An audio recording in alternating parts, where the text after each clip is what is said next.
Fala pessoal, como é que vocês estão? Tudo bem? Eu sou o Pedro Benoliel, para quem não me conhece, e eu já participei do Rio Gastronomia várias vezes. Eu acho uma delícia, obviamente, senão não estaria voltando aqui, né? E gente, como a gente não pode aglomerar e nem se juntar fisicamente, eu fui convidado para apresentar as aulas gravadas em comemoração aos 10 anos do Rio Gastronomia, aqui em São Paulo, no Farol Santander. E para quem não conhece, esse cara do meu lado é o craque, meu irmão, chefe de cozinha gaúcho, Rodrigo Belora. Tudo bem? Como é que tá, meu querido? Tranquilidade. Galera, Rodrigo é o cara que manda na gastronomia do Rio Grande do Sul e eu tenho um prazerzaço de trazer ele aqui para estar junto da gente. E é a sorte, né? Vocês têm a sorte que ele vai contar muita história boa e muita receita bacana.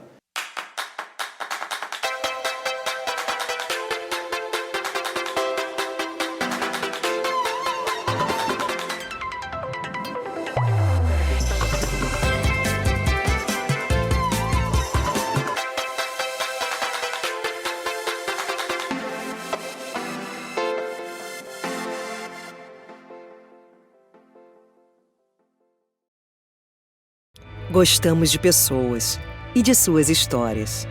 E transformando a vida dessas pessoas, nos acostumamos a ver essas histórias se somarem, se multiplicarem.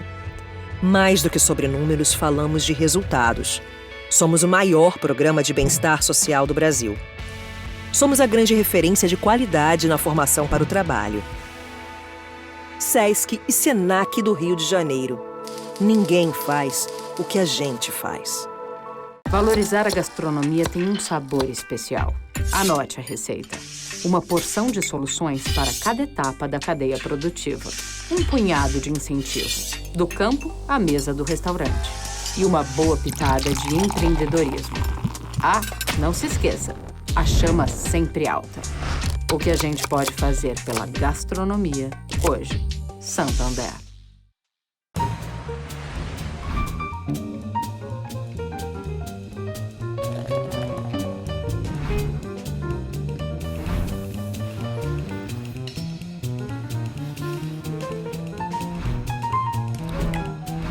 Tá bonito.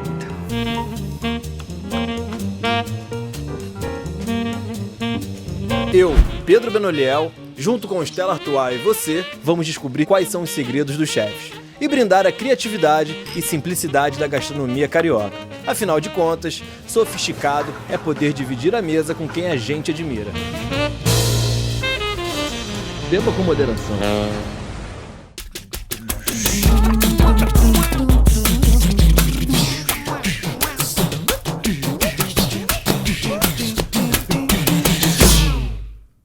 Naturgy.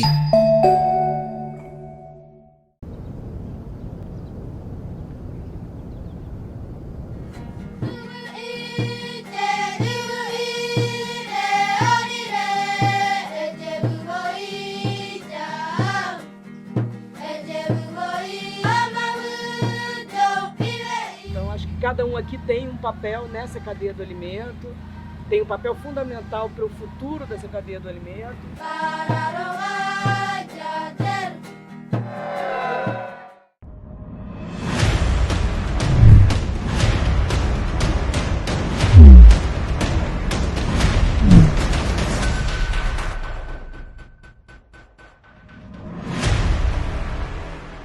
Bom, a gente vai fazer duas receitas bem legais e como a proposta era a gente, unificar um pouco essa ligação entre Rio Grande do Sul e Rio de Janeiro, eu pensei em trazer uma receita com feijão, e são dois estados que tipicamente usam o mesmo tipo de feijão para feijoada, que é o feijão preto. Então, claro, eu trouxe outros aqui e a ideia é fazer um tabule de feijão, uma receita super fresca, uma salada, e serve muito para o verão e ótima para comer em casa. Eu trouxe também agora, no inverno mesmo, a gente está no outono, começando a safra dos portines, então trouxe o portine aqui, que é um cogumelo que dá bastante lá no sul, recém-coletados. E a ideia é finalizar então esse tabule de feijão com bastante hortelã, com nirá, que é esse alho em folha, que agora não seria época, agora é época que nós estamos plantando alho. Trouxe algumas punks também para a gente decorar esse tabule de feijão. E a outra receita é um tartar de porco, né? Um porco moura, uma recuperação de um porco, que foi o primeiro porco que veio pro Brasil, junto com os jesuítas, os espanhóis, né? E esse porco depois foi criado solto no final das reduções jesuíticas, foi a primeira raça de porco registrada brasileira, né? E é um porco completamente diferente, com uma cor diferente, né? Um porco muito mais vermelho, com uma intensidade e super legal. Então eu trouxe um filezinho do porco moura e junto com esse tartar ele só é temperado com a batata creme, né? Eu vou usar um pouquinho de mostarda de creme, um queijo gaúcho super interessante, e para usar esse que a gente faz normalmente como um snack, a gente faz uma tortilha, tipo uma tortilha de milho nixtamalizado, que é outro processo super legal, né, de falar um pouco sobre essas técnicas de cocção pré-colonização, né, pré-europeias. Além disso, a gente está usando um milho, que é um milho crioulo, super colorido, bacana, enfim, né, que a gente vai falar um pouco mais também, que é uma recuperação do milho que a gente faz lá no Vale Rústico. Vamos cozinhar? Como é que a gente começa, Rodrigão? Então vamos começar. Eu vou começar fazendo esse tabule de feijão. Né, eu já peguei todos os feijões, super legal de lembrar que o feijão, né, como uma leguminosa, é legal de a gente deixar ele de molho um dia antes para retirar os fitatos. Né? Fitatos são antinutrientes, né, e eles são, na verdade, tu não consegue absorver tudo de bom que tem uma leguminosa se não retirar os fitatos. Então, retira o fitato, é super importante ver que a água começa a dar aquela borbulhada, né? É um processo de início de fermentação. Uma dica para quem quer fazer isso mais rápido é usar alguns starters de fermentados, pode ser legume fermentado, pode ser um pouquinho de soro de kefir, né? Enfim, qualquer coisa assim aumenta a potência dessa fermentação e aí libera mais rápido os fitatos. Então, depois de feito essa retirada, né, de fitatos do feijão, a gente pré-cozinhou eles, estão todos al dente, bem, né, durinhos, que é legal, é a textura que a gente quer nesse tabule, né? Eu não quero um feijão já desmanchado, não é um tutu de feijão. E bom, eu vou cortar uma cebolinha aqui em julienne só para começar a temperar.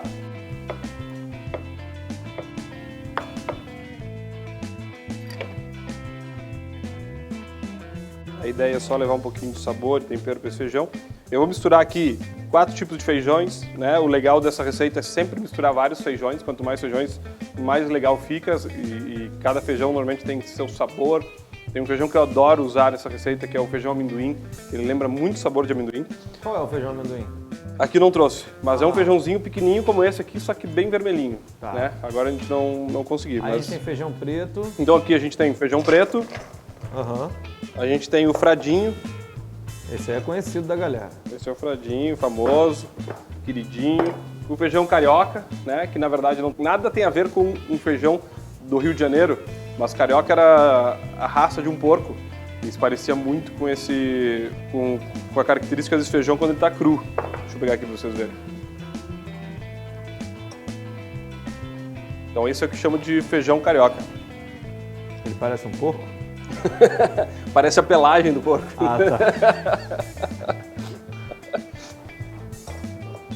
E depois o feijãozinho moyashi, né, que é um feijão japonês.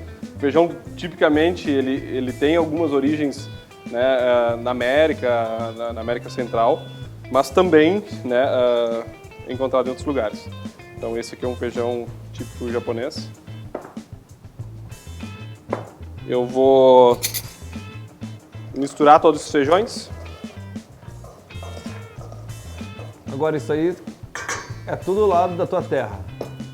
Tudo lá. Você plantou esses 4 feijões? Não, esses aqui são de produtores parceiros. Tá. Produtores próximos. Explica pra galera onde é que tu mora, de onde é que tu vem. Vamos que eu lá. acho importante, né? Então, eu sou gaúcho, né? Venho do Rio Grande do Sul, nascido em Bento Gonçalves. O meu principal restaurante hoje fica em Garibaldi. E ele não é só um restaurante, é uma propriedade, né? Então, são 12 hectares onde a gente planta, colhe, né? Cria alguns animais, e faz vários trabalhos de recuperação, inclusive com o milho que a gente vai usar hoje, que é uma recuperação do milho crioulo, né? Com esses feijões, com produtores próximos, seja de coleta, né? Por exemplo, de extrativismo, como é o porcini, que a gente coleta direto da natureza, como é a batata creme, né? Que são coisas que não são plantadas e sim precisam desse resgate, né? Desse reencontro com a natureza. Então, voltar a se relacionar com a natureza de forma a saber que agora sim está dando cogumelos, de forma a saber que, né, essa época de encontrar a batata creme, como que eu encontro ela, porque é que nem caçar uma trufa, caçar a batata creme, né? É um processo super legal de fazer e de acompanhar. Enfim, então tudo isso aqui vem um pouco desse trabalho, né, que eu chamo de cozinha de natureza, que é essa recuperação, né, da relação entre o homem e a terra, né, de uma maneira que essa relação seja saudável, seja positiva, seja justa, né, enfim. Bom, misturo todos esses feijões. Eu vou misturar também um pouco de uma polpa de uvaia, né, uvaia é uma fruta nativa, eu imagino que em toda a Mata Atlântica, mas não sei até onde que ela vai, mas no Rio Grande do Sul ela é muito tradicional. No sul, aqui no sudeste, aqui não chega muito E é uma fruta, cara, que pra mim é o umami das frutas, né, lá do sul, sabe? Assim, é a fruta mais saborosa, incrível. A gente tem uma onde a gente cria os porcos. O porco moura tem uma árvore de uvaia e o cachaço, que é o porco macho, normalmente fica embaixo dela. Só na época de uvaia, só embaixo dela parece que ele tá assim, ó. Só esperando cair as frutinhas. Ninguém consegue colher porque ele não libera o espaço. É uma fruta pequenininha?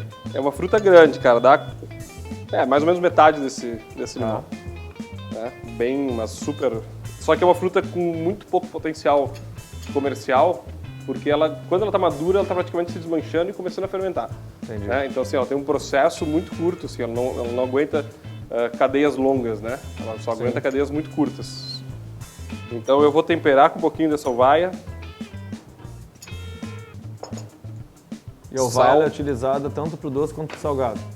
Tanto para o doce quanto para o salgado, porque ela tem um toque de acidez bem bacana. Legal. Então eu uso bastante até para finalizar a demi-glace, para dar um pouco de acidez para a demi-glace, traz um pouco também de sabor, assim, né? Eu vou colocar um pouquinho de limão, trazer um pouco de acidez, e vou começar a colocar a hortelã. Como é que você chama esse limão lá no sul? Para nós é limão bergamota. Limão bergamota. Como é que é no Rio? Cara, tem diabo, galego, acho que Minas é diabo, aqui no Rio é galego. Limão capeta. Limão capeta, diabo não é diabo, é capeta, né? E limão cravo, né? Limão cravo. São vários nomes. Limão bergamota. Para nós, limão bergamota, porque ele tem essa coloração de bergamota, né? E um pouco desse aroma, e é muito legal de usar ele na gastronomia justamente por isso, pela quantidade de aroma que ele tem, né? Ele é muito mais aromático do que os outros limões e não exatamente como um limão siciliano, né? Uma proposta diferente um pouco. Pimentinha. Vou usar também um pouquinho de pimenta fresca. Rodrigo, o Vale Rústico, que é o teu restaurante, ele é 100% orgânico? Ele não é 100% orgânico porque não é 100% registrado. Os alimentos, nem todos estão em registros orgânicos, né, com selo. Mas tudo que a gente usa vem de agroecologia, né, de uma agricultura muito mais sustentável, mas nem sempre certificado. Existe uma cadeia muito forte lá em Garibaldi, né? Sim. Gonçalves, onde... A gente tem inclusive uma rota que chama-se Via Orgânica, né, que é só de produtores que tem algum tipo de atendimento a público, né, restaurante. O Vale Rústico faz parte dessa rota. Mas normalmente onde tem, né, produtores menores, né, em partes de terra menor, apesar da uva, né, ainda usar muito agrotóxico, a gente tem já uma...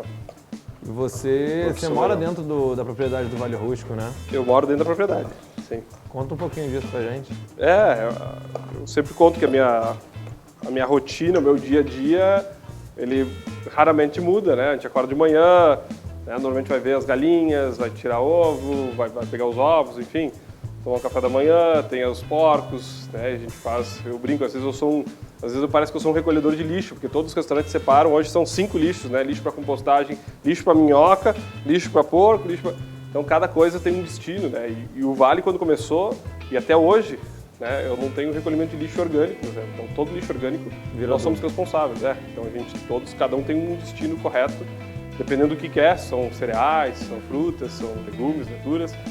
E lixo seco, até hoje, a gente tem um recolhimento por mês, né? Então, assim, o trabalho com o porco, com os animais inteiros, né? Justamente por isso também, porque a gente não quer plástico, eu não quero resíduo, né? Eu preciso fazer de uma forma cada vez mais sustentável. Então, a ideia é trabalhar com desperdício zero dentro do Vale, né? Que termina, às vezes, um menu, um grande dia com um baldinho de lixo, né? Porque tudo ainda vai por um super aproveitamento e, enfim, reutilizado. As cascas vão fazer caldos e os caldos vão... E assim a gente vai sempre... Foi difícil implantar uma cadeia dessa Foi super difícil, foi super difícil. E acho que não foi até por conveniência no começo, foi por necessidade, né? Por realmente não ter outro formato. E hoje ela funcionando, ela é muito prática, assim, né? Ela já super funciona. Não preciso mais de grandes esforços para fazer que isso aconteça.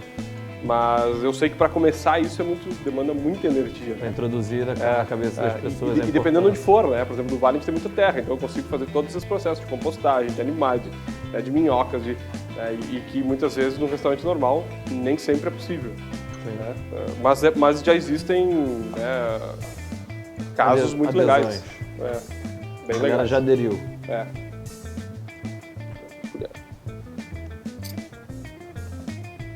Vou provar. Como é que tá ficando? Um pouquinho mais de sal, falta um pouco de acidez. E a hortelã. Como é que é o nome da fruta? Aviúia? Uvaia. Uvaia. Lembra de uva? A hortelã e o nirá.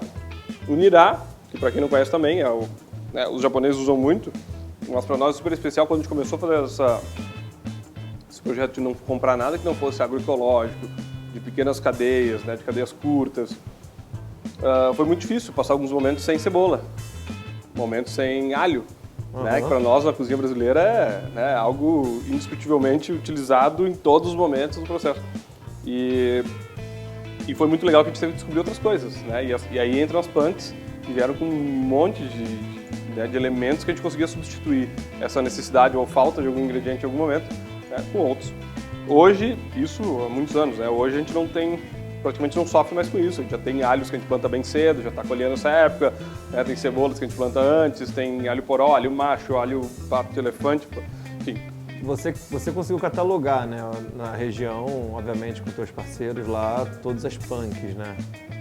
A gente tem, enfim, ainda é um trabalho mais um pouco complexo, né? A gente fala muito de punks, mas às vezes até o produtor querer colher as punks é difícil, né?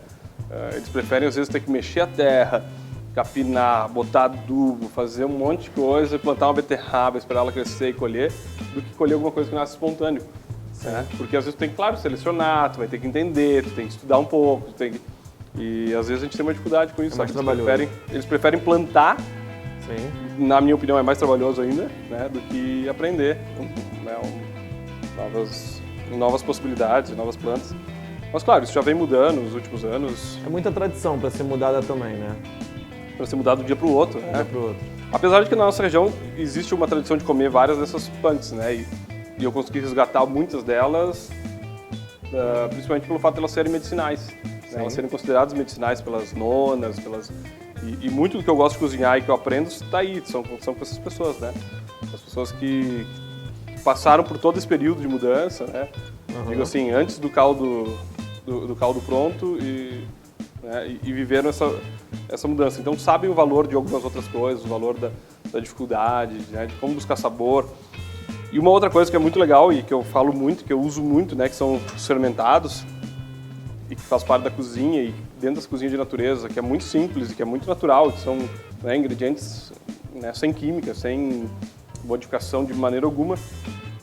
E a gente compete com uma cozinha não assim, né? A gente compete com uma indústria de alimentos que usa um monte de gordura, que usa um monte de sal, que usa um monte de açúcar, né, e que manipula muitos sabores. Foi a grande chave de mudança disso foi a descoberta dos fermentados, né? Quando a gente começou a fermentar, foi a grande diferença. Porque hoje a gente fermenta, desidrata e usa isso como um pó. Então, assim, nada vai fora também nesse momento, né? A cenoura tá passando, ok, vamos botar tudo para fermentar. Depois a gente desidrata tudo, faz pó de tudo. E hoje o nosso caldo secreto, ou o nosso pozinho secreto, é um pó de fermentados, de mix fermentados gigantes que a gente acaba fermenta, desidrata e transforma em pó. Isso. E esse é a grande chave, assim, sabe? O grande, tá faltando alguma coisa aqui que é pum, sabe? Então é sempre... Para nós foi uma mudança muito importante. Bom, finalizando aqui o tabule, vou só cortar mais agora um tomatinho e estamos no final. Eu vou finalizar com os cogumelos, mas é só na hora de colocar no prato. Tempero os cogumelos cru, tá? Com um pouquinho de azeite de oliva. Né? Hoje a gente tem uma produção super interessante do azeite de oliva gaúcho. Eu sou super embaixador deles, né, valorizar esse produto, que é um baita de um produto. Eu digo, eu nunca tinha tomado um azeite de oliva de verdade até eu tomar um azeite de oliva gaúcho, fresco. Você não tira a semente do tomate, né? Eu não tiro, porque eu justamente quero acidez, né? Eu não quero tirar nada dele. Não me interessa perder a acidez. É pela questão da acidez ou pelo aproveitamento integral dos alimentos? Pelas duas coisas, né? A acidez, para mim, ela é importante no prato. Se eu tirar, eu vou ter que adicionar de alguma outra coisa. E eu acho legal trazer essas outras acidez, né? Normalmente esse tabule eu faço lá com um vinagre de kombucha, né? E que vem com uma acidez um pouco diferente da acidez do limão, né? Enfim.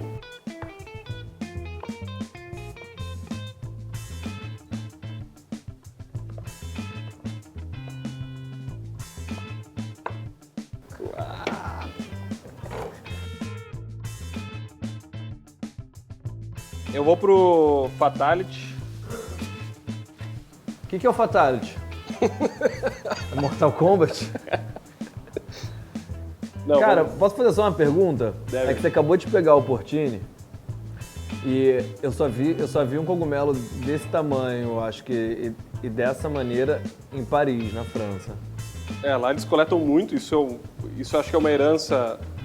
Aqui tem duas coisas, né? Não é um cogumelo autóctone nosso, ele não veio aqui de propósito, ele veio com as mudas de pinos que vieram da Europa para cá, né? Então, assim, mas por outro lado, a gente tem existe dentro do brasileiro e dentro dos povos originários do Brasil, né? A tradição de colher cogumelo também é presente, né? Não eram esses cogumelos, mas que para nós é uma mistura de heranças, né?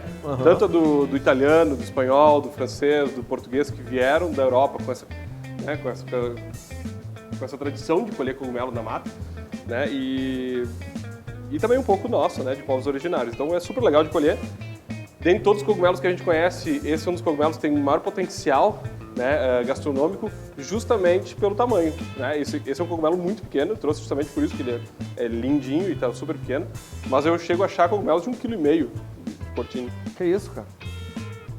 Tem uma foto, duas fotos do meu filho com cogumelo, é maior que a cabeça dele.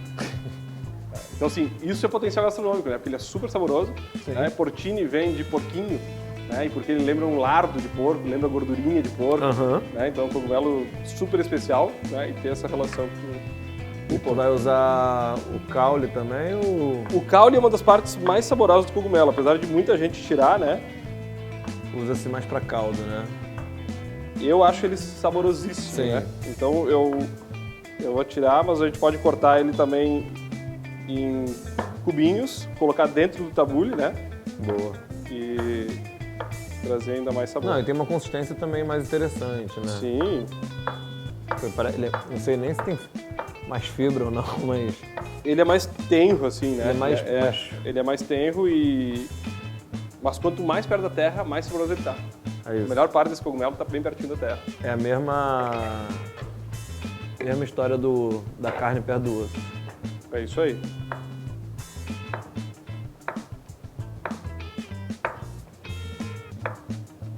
E esse cogumelo viajou e tudo, então ele não está mais no auge do frescor dele, porque logo a gente colhe um cogumelo desse aqui, ele está branquinho. Depois ele vai ficando amarelo e, por último, verde. Né? Em diversos momentos eu colho cogumelo até um pouco mais passados e uso essa parte de baixo que eu faço um musgo. Isso aqui sai um molho de cogumelos, que é a coisa mais interessante. Assim. E ele cria uma textura, que é uma gelatina, uma capacidade de emulsificar muito legal. A gente usa muito isso para diversos outros pratos e finalizações. Lindo.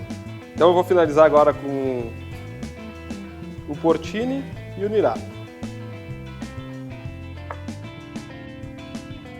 Muito bem.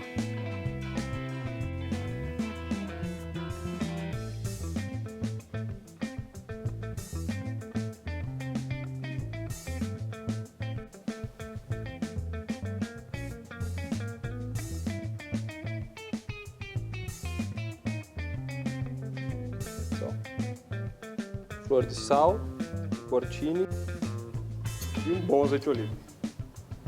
Esse é aquele azeite de oliva gaúcho, né? Aquele azeite de oliva gaúcho. Bah. Fresco. Bom, nossa primeira receita já foi. E agora a gente vai cair pro... Milho com tartar de porco e batata creme. Tartar de porco é cru? Tô dentro. Bom, pessoal, primeira coisa é a gente falar um pouco do milho, né? Existem algumas coisas dentro do Brasil que unem esse Brasilzão, né? O feijão é uma delas, o milho é outra delas e a mandioca talvez seja mais popularizada. Mas o milho talvez una além do Brasil, né? Una toda a América e é algo que é super importante e aqui tem guardado, né, grande parte de técnicas antigas de preparo, de resgate de receitas incríveis, né? E uma delas é o que a gente vai fazer hoje, né, que é esse milho nixtamalizado, que é um processo super antigo que ajudava os nossos, né, povos originários a conseguir moer esse milho. O milho, depois de seco, ele é muito duro, é muito difícil pegar um pilão e ficar quebrando esse milho aqui, é quase impossível. Então o que se fazia? Se colocava ele normalmente em bacias, em lugares, em recipientes, conseguisse colocar o milho e água. E até se colocavam pedras de calcário, né, pedras quentes que botavam na fogueira e botavam aqui dentro. Esse cal ia saindo e ia fazendo uma destruição da casca do milho. Né, e a partir daí, então, era muito mais fácil de moer esse milho, ele hidratava muito melhor. Né, e hoje a gente sabe, durante muito tempo se teve medo, né, do que poderia acontecer com esse milho, mas hoje se sabe que ele, inclusive, ajuda a gente a absorver ainda mais cálcio, né, esse processo de nixtamalização. Então é um processo super legal, além de dar um sabor incrível, né? Para mim um dos melhores sabores do milho está na nixtamalização.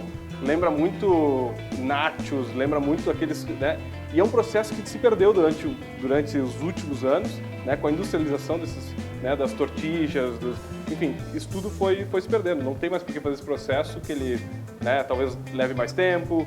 Em alguns momentos ele inclusive fermentado, né, junto com cinza, quando não se tinha o cal virgem.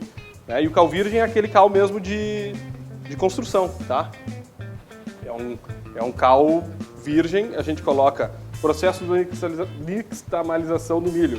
Então, né, a gente coloca o milho junto com o cal, ferve isso por 45 minutos, desliga, deixa por mais ou menos umas 12 horas depois e depois se lava. Nesse processo de lavar, você pode tirar a casca ou não.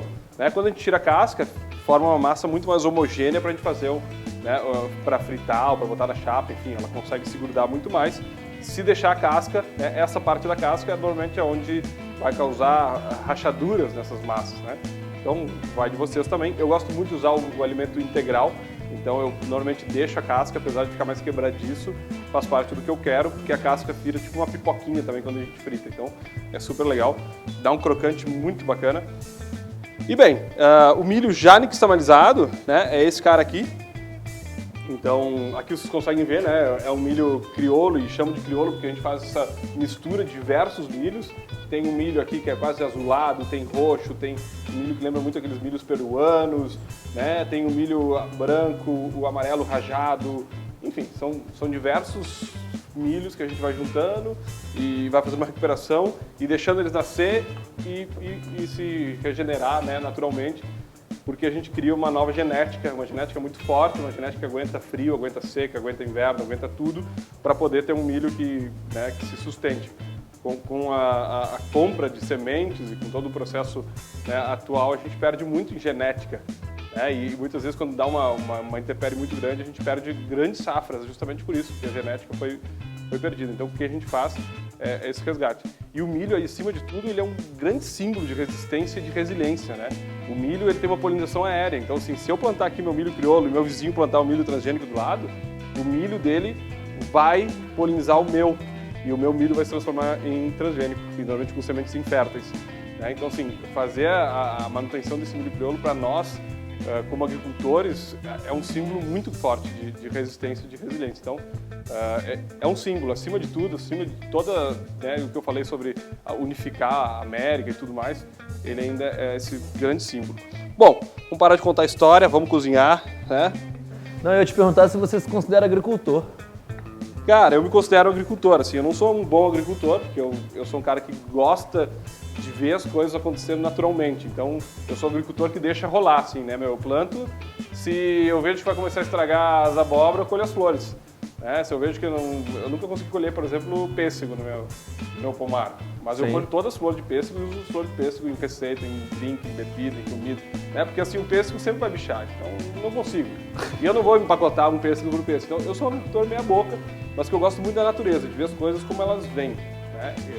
Mas sou muito amigo de agricultores bons, que aí não fazem exatamente como eu faço. Aí tu se garante nos amigos. Exatamente.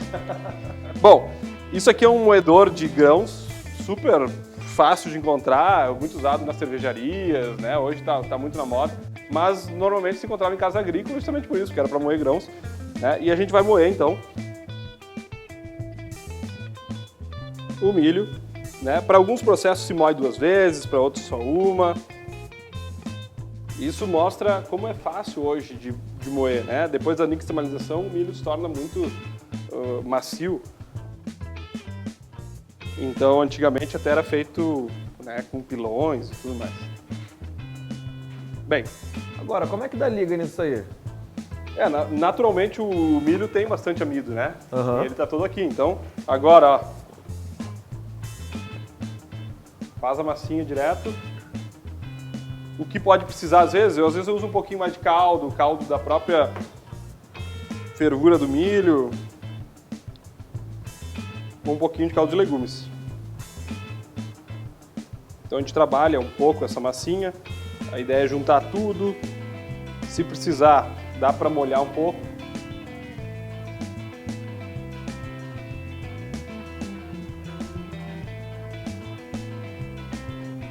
E é isso aí. A massinha pronta, eu vou botar ela normalmente, eu preciso abrir discos agora e depois cortar e vou fritar em banha de porco. Então normalmente a gente trabalha com uma tábua, né, e um saquinho plástico. Isso é uma tortilha Isso é uma tortilha de milho crioulo. de milho crioulo e nixtamalizado, né? Normalmente para tortilha em receitas modernas se usa farinha, se usa várias outras coisas. Aí a gente vai ver que não precisa. O que eu quero fazer aqui, na verdade, é uma telinha de milho, mas é mais ou menos o mesmo processo de tortilha. Aham. Normalmente, se fosse fazer tortilha, eu moeria mais uma vez, tá? Não Sim. queria tão granulado assim. Como sou eu que vou comer, não tem problema. Não tem problema e, na verdade, para essa receita eu gosto assim, porque eu quero que fique bem crocante. Mais rústico. Vai dar um pouco de pipocada, assim, porque alguns desses milhos meio que pipocam. Então a gente vai sentir várias coisas na boca, bem legal. E esse mix de milho aqui é uma coisa única, assim, né? Alguns produtores que a gente tem que trabalham com esse milho.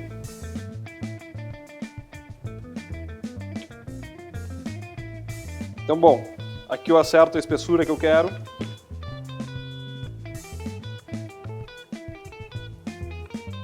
Abro.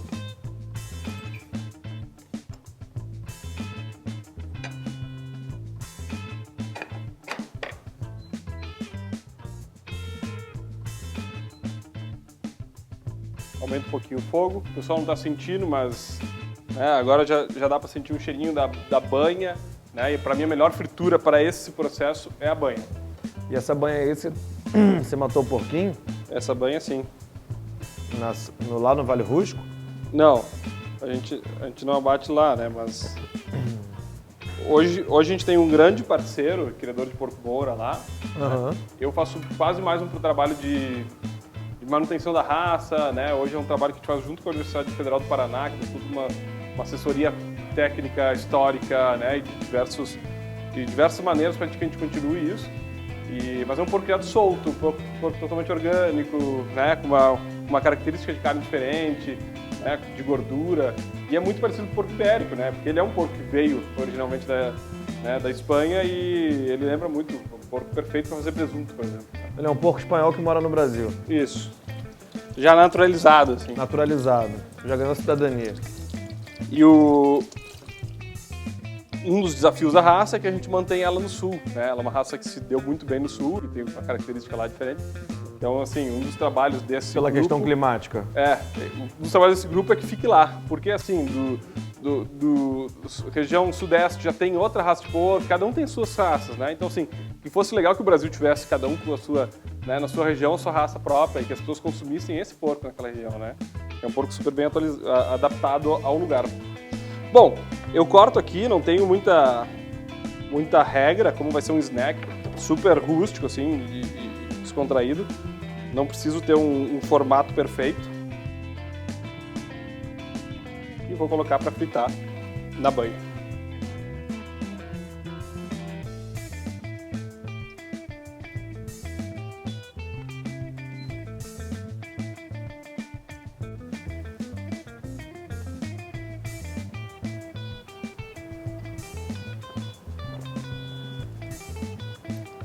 Rodrigão, você tem alguma parceria, além da Universidade do Paraná, com outras universidades? Então, tem uma parceria com a Universidade de Bucaramanga, na Colômbia, né? E, claro, com as universidades do Rio Grande do Sul tem várias parcerias, né? Não só de estagiários, mas também de trabalhos, de pesquisa, né? De diversos assuntos que, felizmente, cada vez mais a gente está conseguindo se conectar com essas universidades e fazer, né, trabalhos mais legais, porque, assim, o próprio pinhão, né, as frutas nativas, isso tudo precisa de muito mais valorização, né, de outros usos, e que muitas vezes acabam ficando sempre na mesma, né. E o Vale Rústico, ele recebe essa galera, esses estagiários? Como é que é isso? Tem um projeto? Recebe. A gente não tem mais um projeto definido. No fim, uma vez a gente tinha criado assim, um projeto que, né, trabalhava sempre igual, mas como a gente viu que cada universidade também tem um processo de estágio diferente, acabou que a gente faz um trabalho meio que individualizado, assim, para cada universidade, por tempo de estágio. Mas, claro, o ideal sempre a gente foca para que as pessoas fiquem lá, né, mais de 2 ou 3 meses, porque senão tu não consegue ver nenhuma estação. Né? Eu digo, o Vale, ele muda muito, mas ele muda devagarzinho. Né? Então, assim, não é uma coisa que tu vai lá hoje para amanhã muda todo o menu, não. O menu muda todos os dias, um pouquinho. Né? A finalização, né? Quando tu passa uma semana já tem um prato diferente, quando tu passa um mês já tem um menu diferente. E tudo depende do que a natureza acaba... Então para entender um pouco disso, assim, de como, essa relação com a natureza, eu digo, no mínimo 1 ano para te entender, assim, né? Cara, esses picos, como tem épocas que a gente tem muito trabalho, que a gente tem que produzir muita coisa pro ano inteiro, por exemplo, quando tem tomate, né? E lá a gente tem tomate durante 3 meses. Quando tem tomate, a gente produz tomate pro ano inteiro, a gente produz tomate e para os outros restaurantes, para outros projetos, a gente produz tomate todo para padaria, então assim, a gente tem um panelão lá de 300 litros que ele faz tomate todos os dias, o dia inteiro, sem parar, né? Durante 3 meses. Durante 3 meses. E aí guarda tudo e distribui tudo, né? Então, assim, é um processo super, né, interessante. Agora tem muita laranja, então, assim, todo dia tem que tirar suco de laranja, tem que tirar casca, fazer pó de cítrico, tirar pectina. Enfim, tudo isso a gente faz, né? E vai guardando pro ano. Né? Então, é um trabalho super... Às vezes até, de certa forma, quem passa muito pouco tempo acha que é maçante, porque tu chega lá e, hoje, todo dia chega 10 caixas de laranja. Mas é que vai mudar, vai acabar a laranja, vai dar outras coisas, Sim. São grandes produções para um restaurante super pequeno, mas porque ele, né, além de se alimentar para o ano inteiro, ele alimenta outros restaurantes.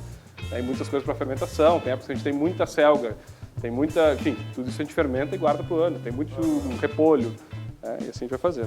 Bom, eu tirei aqui já da fritura as nossas telinhas de milho. E vou começar a preparar o tartar. Muito bem, eu trouxe um filezinho, né, de porco moura, e normalmente essas partes mais limpas e sem gordura são as partes que a gente usa para o porco cru, para o tartar, as partes mais magras do porco, né. Então eu preciso dar normalmente uma leve limpada nele, tiro se tiver algum excesso maior de gordura, ou alguma fibra.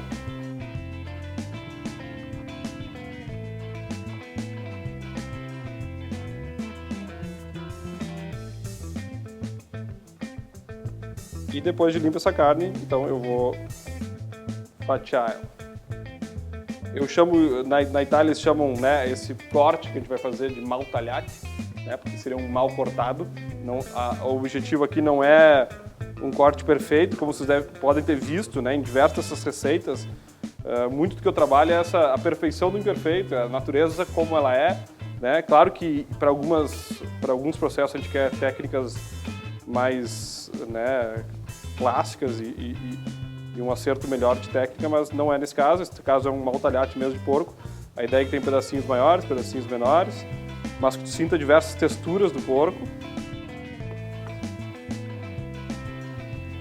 Ou seja, não precisa ser perfeito. Não precisa ser perfeito. Pode ser rústico. Pode ser bem rústico. E outra coisa que talvez eu tenha esquecido de falar é justamente sobre o milho, né? Sobre o processo de nixtamalização. É um processo que parece super complicado até de falar, mas quando a gente faz é super simples, né? É uma coisa banal, assim, é uma coisa que, né, em muitas famílias, em muitas comunidades, isso é tradicional, fazer todo dia, né? Então, não é um processo difícil, apesar do nome ser difícil. Aham. É, porque o nome é bem estranho. O nome é estranho, te parece que vai levar a um processo super moderno, né? E, na verdade, é um nome novo que fala de uma coisa super ancestral, assim, né? Muito antiga mesmo. Muito bem. Antes de finalizar esse maltalhate, eu só quero falar da mostarda de batata creme, né? Que é essa mostardinha aqui. Tá? Isso aqui nada mais é do que creme ralado. Depois eu bato ele junto com melado e vinagre. Tá? E normalmente esse creme, no primeiro processo de ralar, eu deixo ele fermentar. Então fermenta, né? Diminui um pouco o pH dele e depois vai para a mostarda. Mas não precisa necessariamente fermentar. Se quiser fazer direto em casa, rala batata creme e mostarda e melado. Batata creme não é muito valorizada não, né? Então, batata creme, vou chegar nela então agora. Batata creme é esse cara aqui, né?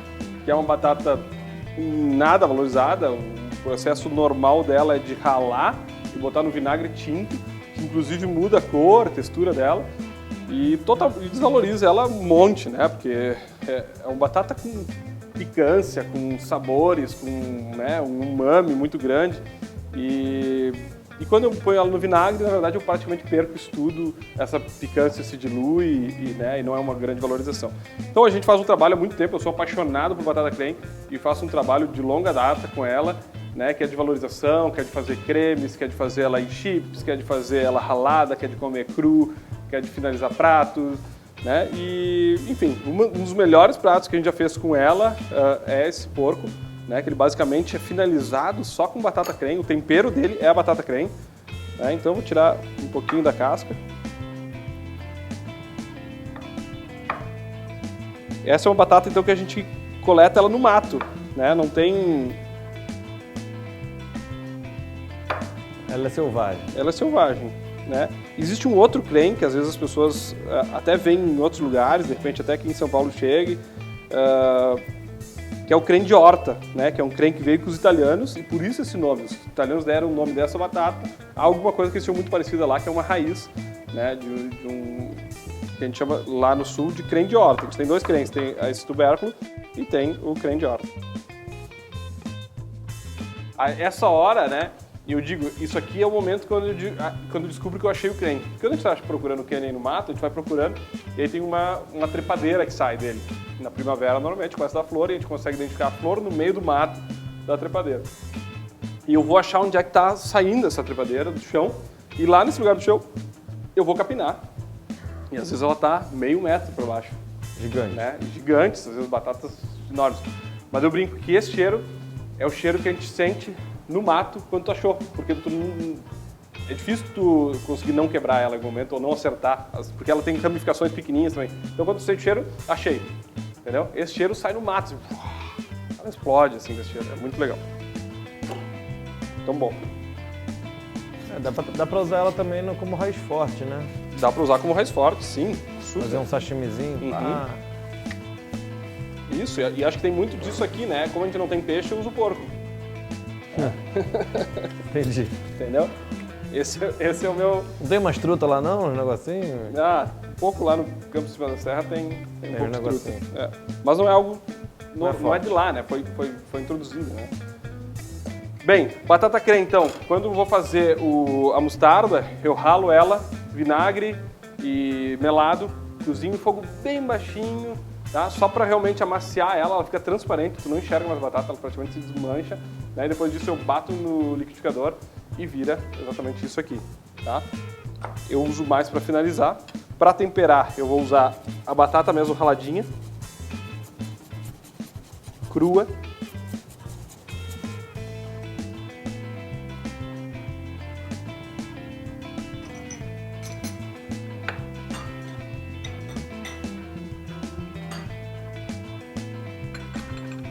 Eu vou colocar um pouquinho de limão.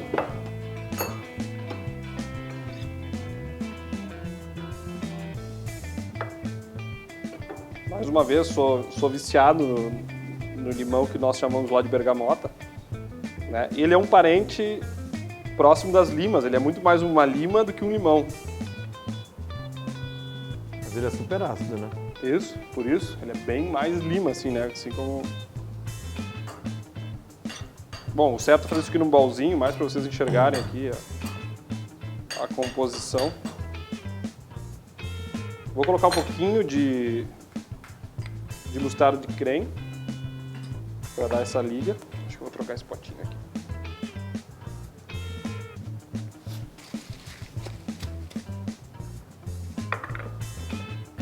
Botar tudo aqui, misturar bem.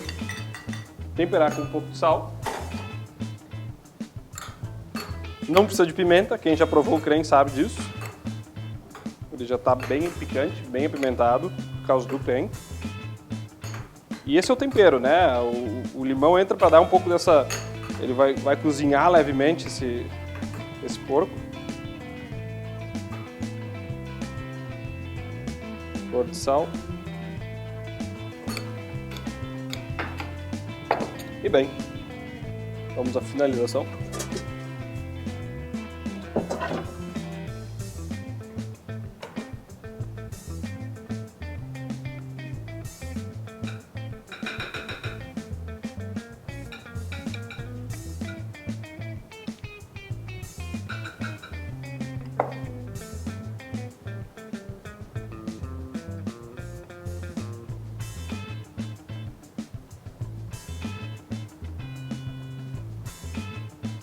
Ah, é como se fosse um snack, então. É um snack. Uhum. Gênio.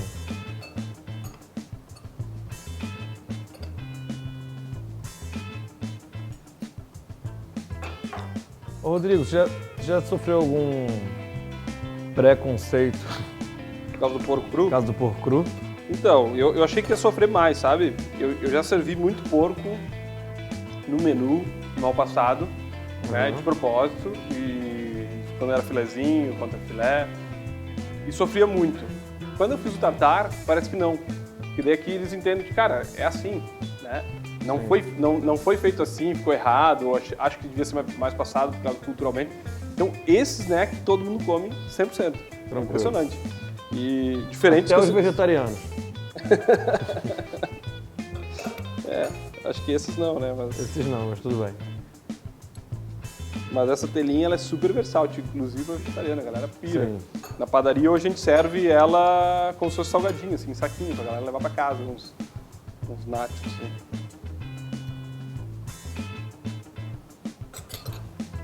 Aquelas manteiguinhas. Isso aí. Mais uma mostardinha.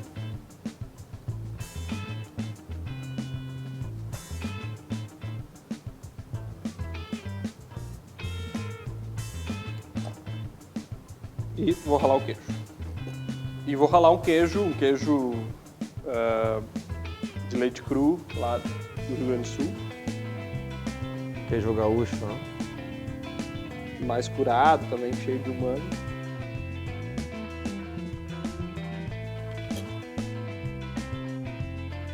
E finalizar, então, a gente tem umas folhinhas de mostarda roxa aqui, então lindas.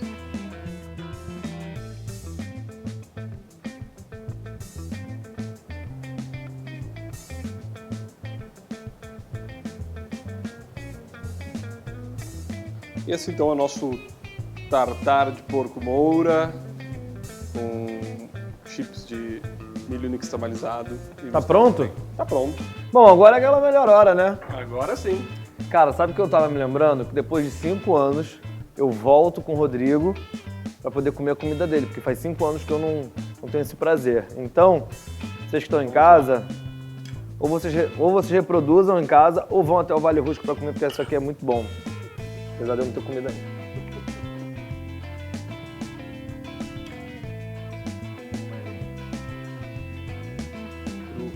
Bom não. Cru. Eu vou comer. Porquinho cru, porquinho.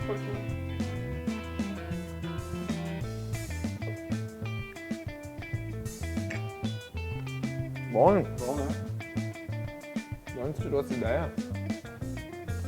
Uma vez, cara, uma vez eu tive que fazer um evento que eu só podia cozinhar arroz. O pessoal da Associação dos Produtores de Arroz. E aí foi que eu criei o tabule de arroz. Né? E aí, enfim, o segundo negócio foi desenvolver, eu disse, cara, fazer de feijão que tem mais textura, mais... Ficou bom isso aqui, né? Legal, E esse aqui, sou suspeito. Bom não, Vou ter que provar isso aqui também. não. O cara que fez cozinha bem. Galera, isso aqui tá uma delícia. Assim, eu não diria pra vocês fazerem em casa, e talvez vocês não tenham o porquinho que o Rodrigo vai ter em casa, mas tá bom demais. Bom, meu irmão. Obrigado. Um prazer recebê-lo aqui no Rio Gastronomia. Prazer é meu. Seja bem-vindo. Obrigado. Espero que no próximo ano a gente consiga se encontrar ou na próxima edição. Lembre-se que o nosso conteúdo e as nossas receitas vão estar sempre nos canais do Rio Gastronomia, então aproveitem. E se vocês não conhecem o Rodrigão, segue ele lá nas redes dele. Valeu, até a próxima. Obrigado.